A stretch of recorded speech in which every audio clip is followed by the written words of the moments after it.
ಇದೆಂತ ಅನುಮಾನ.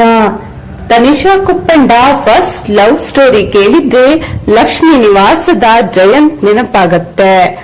ತನಿಷಾ ಕುಪ್ಪಂಡ ಖಾಸಗಿ ರೇಡಿಯೋ ಚಾನೆಲ್ಗೆ ನೀಡಿದ ಸಂದರ್ಶನದಲ್ಲಿ ತಮ್ಮ ಮೊದಲ ಪ್ರೀತಿ ಬ್ರೇಕಪ್ ವಿಚಾರವಾಗಿ ವಿವರವಾಗಿ ಮಾತಾಡಿದ್ದಾರೆ.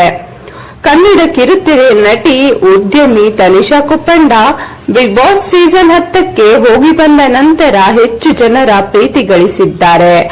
ಅವರ ನೇರ ನಡೆನುಡಿಗಳು ಬೆಂಕಿ ಎಂಬ ಬಿರುದನ್ನು ತಂದಿವೆ. ಜನರಿಗೆ ಇಷ್ಟವೂ ಆಗಿದೆ. ಇದೀಗ ತನಿಷಾ ತಮ್ಮದೇ ಆದ ಹೋಟೆಲ್, ಅಪ್ಪೋಸ್ ಕಿಚನ್, ಜ್ಯುವೆಲರಿ ಉದ್ಯಮ, ಕುಪ್ಪಂಡಾಸ್ ಎಲ್ಲವನ್ನೂ ಆರಂಭಿಸಿ ಉದ್ಯಮಿಯಾಗಿ ಮುಂದುವರಿತಿದ್ದಾರೆ. ನಟಿಯು ಖಾಸಗಿ ರೇಡಿಯೋ ಚಾನೆಲ್ಗೆ ನೀಡಿದ ಸಂದರ್ಶನದಲ್ಲಿ ತಮ್ಮ ಮೊದಲ ಪ್ರೀತಿ ಬ್ರೇಕಪ್ ವಿಚಾರವಾಗಿ ವಿವರವಾಗಿ ಮಾತಾಡಿದ್ದಾರೆ. ಅವರ ಮೊದಲ ಪ್ರೇಮಿಯ ಬಗ್ಗೆ ಕೇಳ್ತಿದ್ರೆ ಲಕ್ಷ್ಮೀ ನಿವಾಸದ ಜಯಂತ್ ಪಾತ್ರ ನೆನಪಾಗತ್ತೆ. ಹೌದು, ತನಿಷಾ ಒಂದು ಕಾಲದಲ್ಲಿ ಸ್ವಲ್ಪ ಜನಪ್ರಿಯ ಕುಟುಂಬದ ವ್ಯಕ್ತಿಯನ್ನ ಪ್ರೀತಿಸ್ತಿದ್ರು. ಅವರು ಇವರನ್ನ ಪ್ರೀತಿಸ್ತಿದ್ರು. ಸ್ನೇಹ ಪ್ರೀತಿಯಾದ ಮೇಲೆ 6 ವರ್ಷಗಳ ಕಾಲ ಪ್ರೇಮ ಮುಂದುವರೆದಿದೆ. ತಾನು ಯಾರಿಗೆ ಒಮ್ಮೆ ಕಮಿಟ್ ಆದ್ರೆ ಬಿಡೋ ಮಾತೇ ಇಲ್ಲ ಅನ್ನೋ ತನಿಷಾ ಆತನನ್ನು ತನ್ನ ಜೀವನ ಸಂಗಾತಿ ಎಂದು ಒಪ್ಪಿಕೊಂಡಿದ್ದರಿಂದ ಯಾವಾಗ ಆತ ನಿನಗೆ ನಾನ್ ಮುಖ್ಯನಾ ಧಾರಾವಾಹಿ ಮುಖ್ಯನಾ ಕೇಳಿದಾಗ ನೀನೇ ಮುಖ್ಯ ಅಂತ ಧಾರಾವಾಹಿನೇ ಬಿಟ್ಟಿದ್ರಂತೆ. ಆತನ ಸಮಸ್ಯೆ ಏನಂದ್ರೆ ಅನುಮಾನ. ತನಿಷಾ ಸೆಟ್ನಲ್ಲಿ ಯಾರೊಡನೆ ಮಾತನಾಡಿದ್ರು ಅನುಮಾನ. ಅಶ್ವಿನಿ ನಕ್ಷತ್ರ ಧಾರಾವಾಹಿಯಲ್ಲಿ ಜೆಕೆಯ ಬಳಿ ಮಾತಾಡಿದ್ರೆ ಅದು ಸಮಸ್ಯೆ. ಆನ್ ಸ್ಕ್ರೀನ್ ಯಾರೊಬ್ಬ ನಟನ ಜೊತೆ ಕೊಂಚ ಹತ್ತಿರ ಕಂಡ್ರು ಸಮಸ್ಯೆ.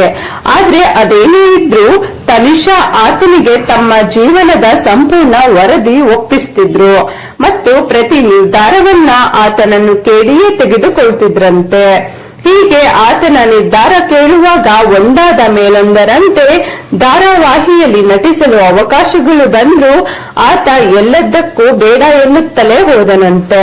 ಇದರಿಂದ ಹಲವಾರು ಧಾರಾವಾಹಿಯಲ್ಲಿ ಅವಕಾಶವನ್ನ ಕಳೆದುಕೊಂಡಿದ್ದಾರೆ ನಟಿ. ಕಡೆಗೆ ತನಿಷಾಗೆ ಆತನೇ ಒಂದು ಸಂಸ್ಥೆಯಲ್ಲಿ ಜೂನಿಯರ್ HR ಕೆಲಸಕ್ಕೆ ಸೇರಿಸಿದ. ಅಲ್ಲಿಯೂ ಕಲೀಶ್ ಜೊತೆ ಮಾತನಾಡುವಾಗ ತನಿಷಾ ಫೋನ್ ಆನ್ ಇಡಬೇಕಿತ್ತು. ಆಕೆ ಯಾರ ಜೊತೆ ಏನು ಮಾತನಾಡುತ್ತಾಳೆ ಕೇಳಿಸಿಕೊಳ್ಳುತ್ತಿದ್ದ ಎಂದು ನಟಿ ತಿಳಿಸಿದ್ದಾರೆ. ಇಷ್ಟಾದ್ರೂ ನಟಿಗೆ ನಟನೆಯ ಸೆಳೆತ ಜೋರಾಗಿತ್ತು. ಮತ್ತೆ ಆತನಿಗೆ ಒಪ್ಪಿಸಿ ಸೈಡ್ ರೋಲ್ ಮಾಡ್ತೀನಿ, ರೊಮ್ಯಾನ್ಸ್ ಸೀನ್ಸ್ ಮಾಡಲ್ಲ ಎಂದೆಲ್ಲ ಹೇಳಿ ಧಾರಾವಾಹಿಗೆ ಬಂದರೆ ಪತಿ ಪಾತ್ರ ಮಾಡುವವನಿಗೆ ಅಣ್ಣ ಎಂದು ಕರೆಯಬೇಕು ಎಂಬ ಷರತ್ತು ಹಾಕ್ತಿದ್ದ ಬಾಯ್ ಫ್ರೆಂಡ್. ಕಡೆಗೆ ಧಾರಾವಾಹಿ ಸೆಟ್ಗೆ ನಟಿಗೆ ಗೊತ್ತಾಗದಂತೆ ಬಂದು ಕದ್ದು ಮುಚ್ಚಿ ಆತ ಗಮನಿಸ್ತಿರೋದು ಗೊತ್ತಾಗುತ್ತಿದ್ದಂತೆ ಸಂಬಂಧದಲ್ಲಿ ಕಿರಿಕಿರಿಯಾಗೋಕೆ ಶುರುವಾಯಿತು ಎಂದಿದ್ದಾರೆ ತನಿಷಾ.